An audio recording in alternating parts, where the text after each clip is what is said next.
le skipper qui est avec nous pour cette avant-première. C'est une avant-première mondiale finalement demain, Sébastien? Oui, c'est la première avant-première, si on peut dire. On peut se la péter comme ça. Hein. Oui, voilà. Première avant-première, Sébastien Roubinet. Vous êtes gardois, votre bateau a été construit, je crois, à Ballaruc. À Ballaruc, oui, c'est ça. Vous habitez sur le plateau du Larzac. Vous êtes régional finalement, Sébastien. Babouchka, c'est le nom de ce film qui est un documentaire. C'est le nom du film, c'est le nom du bateau aussi. Le film, c'est Babouchka dans l'enfer du pôle. Et donc, c'est l'expédition qu'on a fait cet été, donc départ d'Alaska. Et on voulait faire toute la traversée de l'océan Arctique. Mais on a eu des problèmes météo qui nous ont bloqués au pôle Nord d'inaccessibilité, c'est-à-dire au milieu de l'océan Arctique. Alors, réalisé par Thierry Robert. Vous deux, vous étiez deux, hein, vous étiez en duo sur ce bateau. Alors, l'expédition, elle est sportive, elle est scientifique, elle n'a pas abouti jusqu'au bout parce que, pour l'instant, aucun voilier, c'est ça, n'a traversé l'Arctique en bateau? Non, pour l'instant, du moins, il y a des bateaux qui se sont bloqués dans la glace et qui ont dérivé, mais aucun bateau n'a navigué sur la glace comme nous. Et on est les premiers à faire ça. Pour l'instant, on n'a pas réussi à faire la traversée dans l'intégralité, mais on espère bien réussir la prochaine fois. Et en plus de l'exploit sportif, on travaillait pour des scientifiques à mesurer l'épaisseur de la banquise en continu et à envoyer des sondes pour mesurer la température et la salinité jusqu'à moins 300 mètres. Et tous les jours, des petits échantillons de glace et d'eau pour chercher les polluants dedans, les métaux lourds, entre autres. Alors, vous avez aidé les scientifiques, vous avez travaillé avec eux, vous avez préparé en amont cette expédition? Ça demande beaucoup de préparation, ça fait 6 ans que je suis sur ce projet. C'était l'an dernier, hein, d'ailleurs. Oui, c'était l'été dernier. On a fait une première expédition en 2011, on a passé 45 jours sur la banquise, mais on a dû revenir à cause d'un problème de batterie. Et là, cette année, on a eu des conditions météo très compliqué et surtout la banquise a regelé beaucoup plus tôt en saison que la normale, c'est-à-dire le 28 août, alors qu'en temps normal c'est entre le 10 et le 15 septembre et on s'est retrouvé avec le bateau bloqué au milieu de la glace tout près du pôle Nord d'inaccessibilité. Alors ce qui est incroyable, c'est que c'est un bateau qui navigue sur l'eau, logique, normal dans les eaux glacées, mais aussi sur la glace. Oui. Il a les deux fonctions ce bateau, ce voilier. Voilà, c'est le seul bateau qui navigue comme ça sur l'eau et sur la glace. Et ça, vous l'avez construit aussi pendant des mois à Ballaruc? Je l'ai conçu et construit. Donc c'est une grande préparation. Vous avez pu, entre guillemets, l'essayer en mer avant de partir vraiment pour la grande expédition? En mer, un petit peu, ici, voilà. Pas beaucoup. Après, ici, on n'a pas de glace de mer, donc on l'a essayé aussi sur la neige, sur l'Aubrac. On a navigué sur l'Aubrac et aux Angles, dans les Pyrénées. Et après ça, on a navigué pendant 10 jours sur place avant le départ de l'expédition, ce qui nous a permis aussi de faire des images qu'on ne peut pas faire en temps normal. Quand on est à deux, simplement, on ne peut pas faire toutes les images. Donc on a pu faire des images, une banque d'images avant le départ. Et après, une fois qu'on est parti, on était seul et à ramener les dernières images. Éric Jalabert, qu'est-ce que ça vous inspire, l'expédition de Sébastien Roubinet? Ça me laisse rêveur, je trouve que c'est fantastique de partir. J'en avais entendu parler, j'ai habité quelques années à Sète, et j'avais entendu parler de ce projet, j'avais vu quelques images. Ouais, ça laisse rêveur, on part dans le grand froid, tout seul, chapeau. Combien de degrés à bord du bateau, ou du moins En fait, pendant l'été, il ne fait pas très froid. C'est-à-dire, en temps normal, c'est entre moins 5 et plus 5, mais le problème, c'est qu'on est tout le temps mouillé. C'est-à-dire nos vêtements sont tout le temps mouillés vu qu'on tombe à l'eau plusieurs fois par jour, dans l'eau qui est à moins 1 degré. Et donc on est tout le temps mouillé, donc en ressenti, on a vraiment froid. Sur la fin, on a eu du moins 20, et là par contre, toute l'humidité... Ça commence à piquer là, hein? Oui, mais on a moins froid en ressenti, parce que l'humidité sort des vêtements, et les vêtements redeviennent thermiquement efficaces. Tandis que quand ils sont mouillés, c'est très inefficace. Voilà. Vous l'avez construit avec des partenaires. Comment vous l'avez financé ce bateau? Il a coûté combien? Parce que c'est un sacré projet aussi. Même si c'est un projet scientifique, il fallait quand même des euros, des pépettes. Oui, alors en tout, j'ai eu beaucoup de partenaires techniques et quelques partenaires financiers, dont la plupart d'ailleurs des partenaires de la région. Je ne sais pas si je peux les Allez, on cite les sponsors, on y va ou pas? Les sponsors, Sébastien Roubinet, c'est à vous, c'est l'heure de la pub. Il y a DP Technologies donc, dans la région. Font des logiciels pour piloter des machines-outils. Il y a Conir, donc, qui fait tout ce qui est structure de façade, verre, aluminium. Et après, il y a Sud Frigo.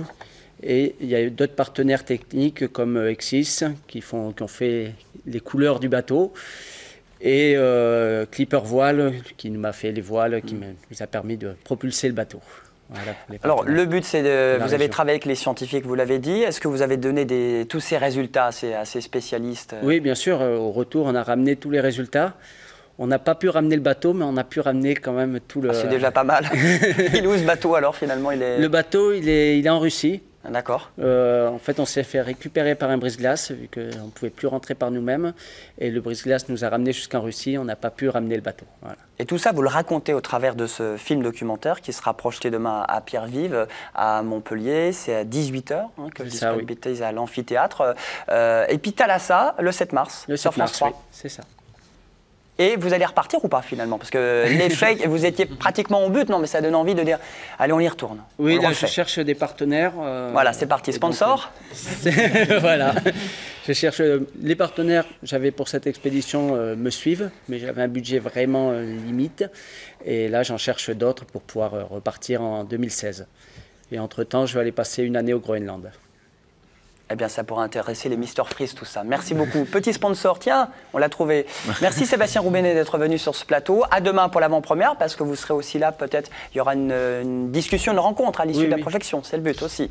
Bien sûr, oui. Donc, c'est le film qui dure 52 minutes et après, questions-réponses pendant le temps qu'il faut pour répondre à toutes les questions. Avant-première mondiale, Babouchka, du nom de ce voilier, avec le skipper qui est avec nous sur ce plateau. Merci beaucoup d'être venu sur le plateau, Sébastien. Merci. On enchaîne avec un festival, drôle de printemps, on disait réchauffement climatique ou pas, drôle de saison. On aurait pu l'appeler drôle d'hiver plutôt, parce que là, en ce moment... Mais non, mais on va plutôt vers le printemps, là, quand même, Julien. On ne sait plus trop, Ouais, mais on amène le soleil, là. On l'a tiré derrière nous et... Du soleil à Lunel-Viel, ce week-end à la salle Roux. Ouais. Il a déjà commencé. Déjà commencé à chauffer. Vendredi, samedi, dimanche, drôle de printemps, Lunel-Viel, festival d'humour. C'est du théâtre d'humour, mais pas que, Eric. C'est un festival qui s'est bien ancré. C'est quoi, la 6e édition maintenant? 6e édition. 6e édition qui prend sa place, où on essaie à la fois de présenter des spectacles exigeants mais accessibles et qui montrent un peu la diversité du spectacle vivant, comme le défend l'association Ladadif et Vivant Mag qui soutient et qui participe et qui organise ce festival pour le compte de la commune de Lunel-Viel. En quoi c'est un drôle de festival et un drôle de printemps?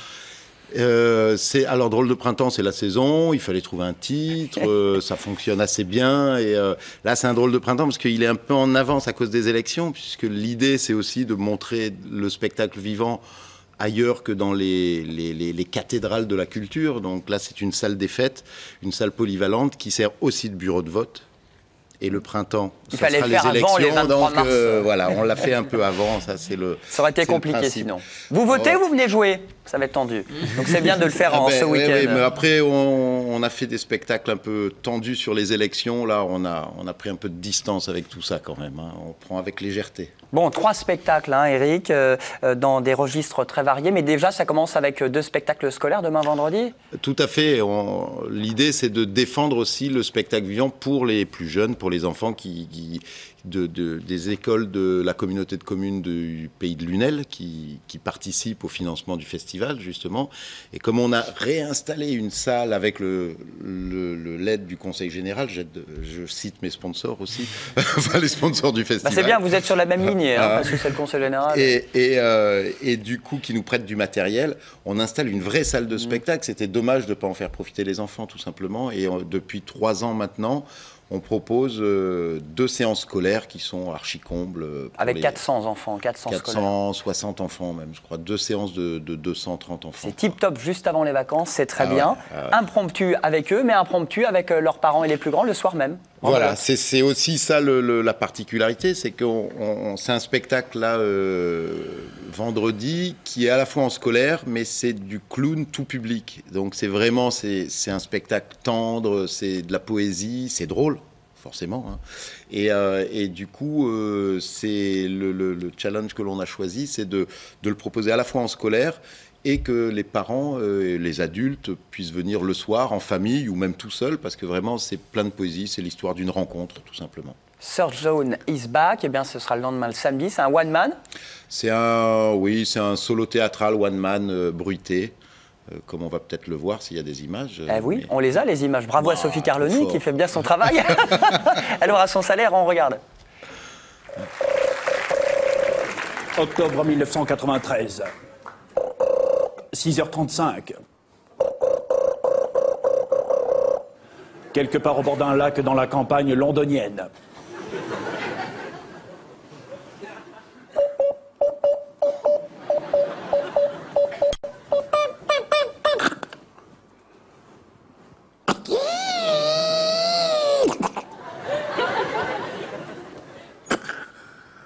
Bonjour John, voici la première étape de votre émission. Mais avant toute chose, veuillez changer les piles de ce magnétophone, j'ai oublié de le faire. Non, reste.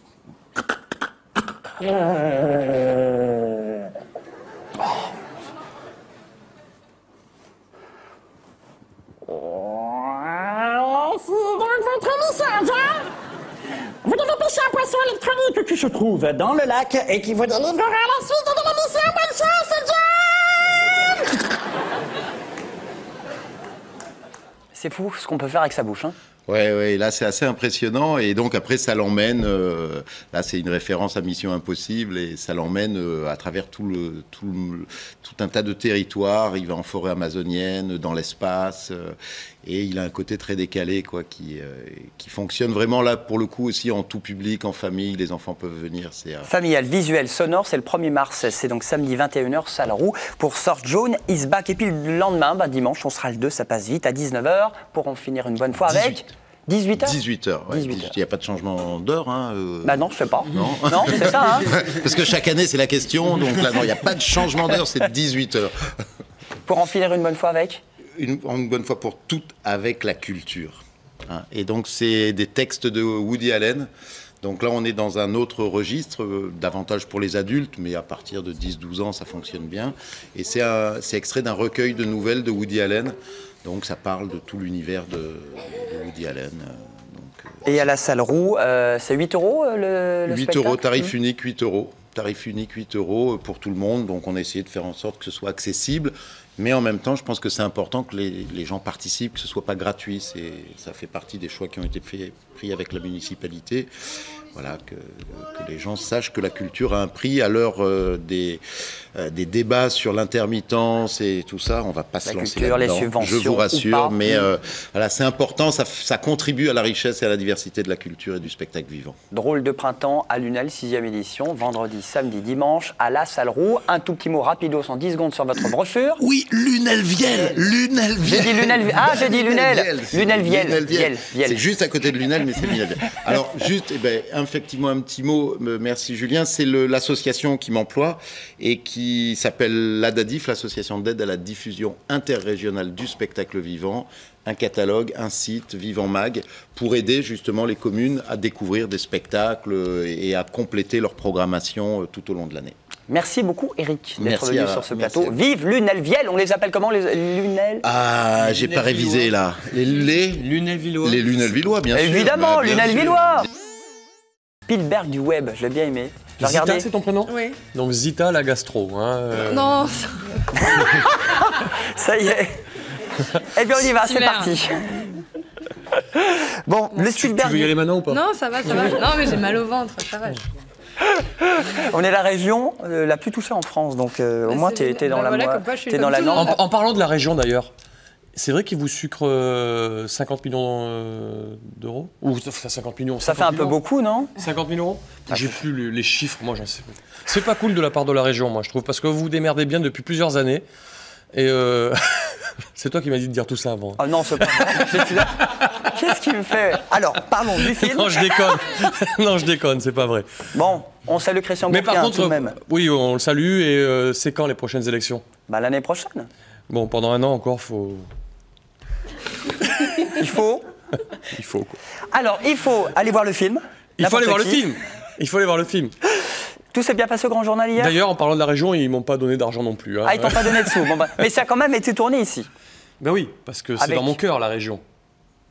Avec quel sponsor, quel partenaire?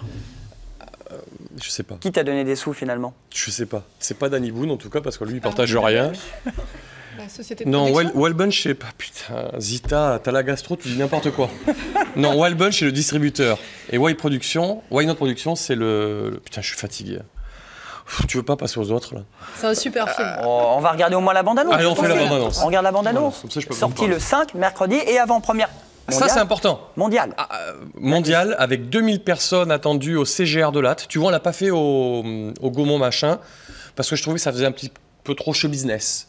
On l'a fait au CGR, je trouve ça beaucoup plus sympa, beaucoup plus intimiste. Et on attend 2000 personnes en 2 séances, peut-être 2500, enfin on sait pas encore. 20 et 22 heures. Oui. Pour les séances, n'importe qui, bande-annonce. T'en as pas marre, tu veux pas passer à autre chose? Rémi! Rémi! Là, il me semble qu'il faut augmenter les doses. C'est-à-dire que là, c'est pas suffisant, ça. 3 par jour, minimum. Vous en prenez un avant de vous coucher, un au coucher et un autre dans la nuit. C'est pas du préventif, en fait, docteur, que je veux. Moi, c'est du curatif. Je suis désolée. Je veux dire, c'est quoi? C'est une aspirine, un Doliprane, dans ce cas-là. Mettez-lui la dose. Arrête! Il a fait d'énormes progrès, Rémi.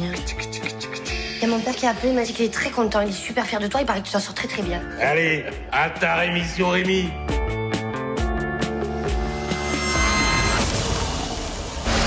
Rémi, viens ici, hein. Ça va pas, Rémi, mon cœur? Rémi, qu'est-ce qui se passe des fois ce que tu fais, là? Des fois, je sais pas, j'ai l'impression que tu pars en biberine. Tu sais ce que tu es en train de faire, là, Rémi? Tu es en train de faire n'importe quoi. C'est que le début. Regarde, on semble la partie. Putain, on va repartir comme avant. On va frapper encore plus fort. Tu peux pas refuser?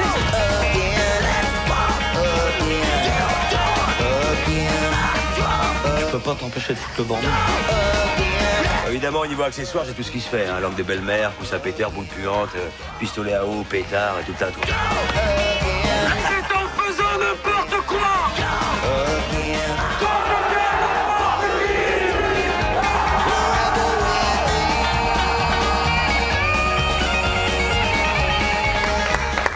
Rémi Gaillard, Nicole Ferroni, Alban Ivanov, beaucoup de monde. Voilà pour le casting. Alors, est-ce que c'est pas une compile de tes sketchs, ce Non, film? il a fallu raconter une histoire pour le cinéma. On n'allait pas balancer des sketchs comme ça à la suite.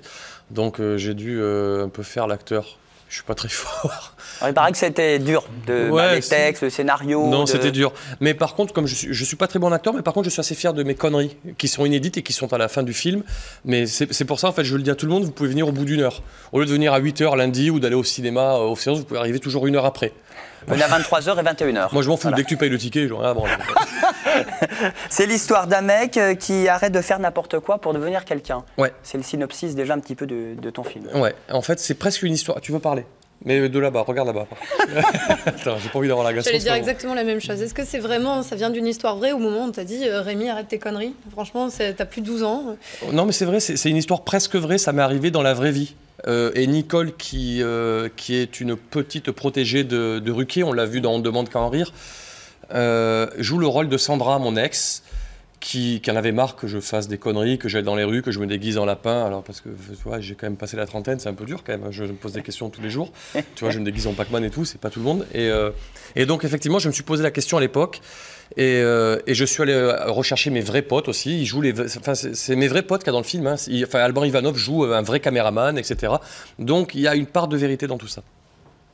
Non, mais c'est vrai, c'est pas des conneries, tu rigoles. Bah non, mais j'ai dit, s'il y a une part de vérité. Elle le prend comment, l'ex, en question, pour la sortie du film? Ah bah, en bon terme ou c'est comme ça que tu me vois, c'est comme ça que je suis ou... Bah, j'en sais rien. En tout cas, Nicole Ferroni est beaucoup plus drôle qu'elle. D'accord, ok. Voilà. J'ai compris. Elle est géniale, Nicole Ferroni. Ah oui, elle assure. Non mais vraiment, je développe pas trop aujourd'hui, je suis vraiment mort. Mais Nicole Ferroni, elle est formidable. Alban Ivanov aussi. C'est un super film, allez le voir, c'est une bonne promo que je fais là. Est-ce qu'il va sortir dans d'autres pays? Elle est mieux que les autres, Nicole Ferroni, non? Oui. Elle est... Pourquoi tu veux en venir où? Bah, je sais pas, tu me balances sur la raison, je vais balancer sur ton dos. Sur ta life. Non mais Nicole Ferroni, elle est juste formidable. C'est une actrice vraiment bien et c'est ma vraie chérie dans le film. Bon bah voilà, que dans le film. Est-ce que par rapport au nombre de vues qu'il y a eu sur vos vidéos un petit peu partout sur Internet, est-ce qu'il va être exporté? Est-ce qu'il va sortir dans d'autres pays? Alors le film sort, tenez-vous bien, bah, ça c'est énorme, dans plus de 30 pays. Eh ben dis donc. En français, en VO, Non, en Allemagne il va être doublé. Il sort en Belgique le même jour d'ailleurs aussi. Il sort en Belgique le même jour, enfin au Benelux, en Hollande, aux Pays-Bas, en Suisse et tout. Il sort en Russie, au Japon, aux États-Unis. Enfin, j'ai pas la liste. Il sort dans un pays du Moyen-Orient, je sais plus lequel, mais ça m'a fait assez rire. Mais en même temps, pour traduire tous les sketchs et les conneries, ça va aller. C'est plus le... Oui, voilà, parce que ça reste quand même un langage universel. Au moins, dans la dernière demi-heure du film, c'est que des conneries. Donc là, il n'y a pas besoin de comprendre. 1,6 milliard de clics sur YouTube avec tous tes gags déjantés. Combien, tu espères? Est-ce que tu as la pression finalement sur ce film de ce mercredi où tu dis, bon, bah, c'est pas moi qui ai mis forcément l'argent? Alors c'est marrant parce que moi, j'ai pas vraiment la pression. Ou en tout cas, consciemment, je pense pas. Peut-être qu'inconsciemment, j'ai un petit peu la pression, mais moi, j'ai pas beaucoup investi dedans. C'est pas mes thunes. Donc, je sais qu'à partir de 300, 400 000 entrées, ils seront en bénéfice parce que de toute façon, le film n'a pas coûté très cher. On parlait de Danny Boone tout à l'heure qui lui prend déjà 7 millions d'euros de salaire. C'est pas mon cas, loin de là. 7 millions d'euros, c'est déjà 4 fois plus que le budget global de mon film. Donc on est à des années-lumière. Mais ce qui m'a fait rire, c'est que je rentre de Paris. Tout à l'heure, j'ai regardé dans le train un magazine. Et figure-toi que dans un magazine, je sais plus lequel, un magazine de merde, un closer ou un truc comme ça, il y avait sur la même page la critique de mon film, plus celle de Danny Boone. Super chondriaque. Ouais, et j'avais plus d'étoiles. C'est pas mal ça. Moins de budget mais plus d'étoiles. Et ça m'a fait kiffer. Parce que moi je suis pas sûr de mon film, j'en sais rien pour tout dire. Je sais pas trop s'il va décevoir ou pas, j'en ai aucune idée. Mais en tout cas il avait plus d'étoiles. Et ça déjà c'est une petite victoire. Bah, surtout que les critiques parisiennes, elles sont... Oui, c'est des gros enculés. Et d'ailleurs, on peut citer d'ailleurs le dernier film en date, Des Inconnus, qui s'est fait défoncer par la presse et qui est finalement pas si mal. Qui fait 1 500 000 en plus. Voilà, et en plus qui est pas si mal. Ouais. Et pour terminer sur ça, juste une chose, j'ai refusé de le montrer à la presse, le film, parce que je me suis dit, s'ils veulent nous défoncer, ils vont faire comme tout le monde. S'ils veulent dire du mal, au moins il faudra qu'ils raquent. Ils attendront lundi. Ils payeront 9 €, 20h et 22h, et il reste encore de la place. Tire à Oméga CGR de Villeneuve-les-Béziers, je crois. Tu fais une petite promo une fois que le film est sorti. Et à Bruxelles le 4. Et à Bruxelles. Si ça vous dit d'aller à Bruxelles, Sébastien, vous êtes prêt à y aller? Avec plaisir. Pas la semaine prochaine, parce que vous êtes sur le Science Tour. Oui. Du 4 au 8 mars. C'est compliqué, mais Rémi aussi d'ailleurs, il est. Oui. Sur le Science Tour la semaine prochaine. Oui. Ah bon? Alors explique-nous, le Science Tour. C'est comme France 3. C'est un peu comme le Tour de France, mais c'est le Tour de la science, c'est ça? C'est un peu ça. Voilà.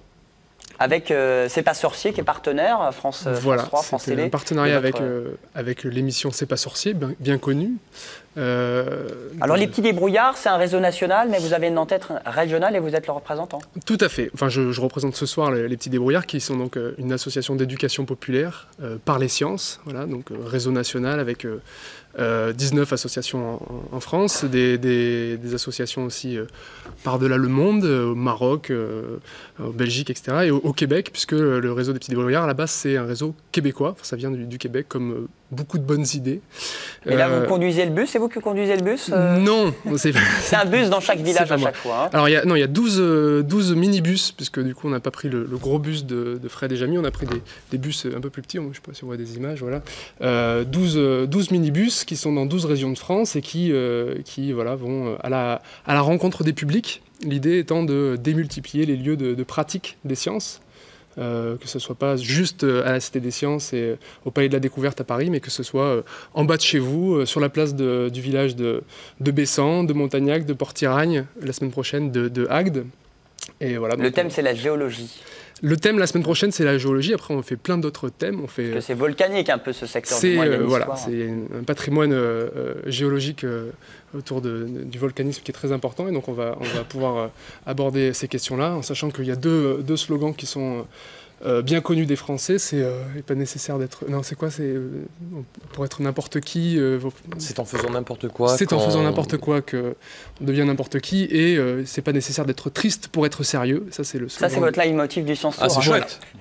Je l'ai oublié déjà, mais c'est comment? C'est chouette, c'est pas mal. C'est pas nécessaire d'être très triste pour être sérieux. Voilà. C'est pas nécessaire d'être triste pour être sérieux. Donc on est sérieux en étant J'aime bien, c'est très con, on comprend rien, ça fait philosophique. Ouais, j'adore. C'est super. Le principe, alors je l'explique vite fait, le principe c'est on fait des sciences. Bon, les sciences, pour beaucoup d'entre nous, c'est chiant, ça vient, voilà, mais on le fait de façon amusante, ludique, à partir d'une démarche d'expérimentation. Tu veux dire par là, enfin j'étais en train de réfléchir à ta citation, tu veux dire par là que les gens qui sont tristes sont sérieux? Non, il n'est pas nécessaire, alors je décline, il n'est pas nécessaire d'être triste pour être sérieux. On peut être sérieux en étant joyeux. Oh, je repasse mon bac philo, là. Mais attends, on peut être triste et sérieux aussi. On peut être les deux, mais voilà. C'est pas nécessaire, ça veut dire que c'est... C'est un peu comme les clowns, tu vois, il y a les clowns tristes, les clowns sérieux, ça n'empêche pas de s'amuser. Voilà, en tout cas, nous, on traite... Là, il faut être sans prise de tête la semaine prochaine pour le Science Tour. On s'adresse à des jeunes. C'est en plus les vacances, donc faut pas en rajouter. Alors, des jeunes, c'est des moins jeunes, des jeunes, c'est des familles, des jeunes, c'est des vieux. Voilà, vous démocratisez, vous démystifiez un petit peu l'image. On démocratise, on démystifie, voilà. Le Science Tour, un peu C'est pas sorcier, sauf c'est pas sur France 3, mais c'est une tournée à travers un bus avec 5 dates. On rappelle le slogan ? Il n'est pas nécessaire d'être triste pour être sérieux. C'est déjà terminé pour les ADD aléas du direct en mode week-end et best-of.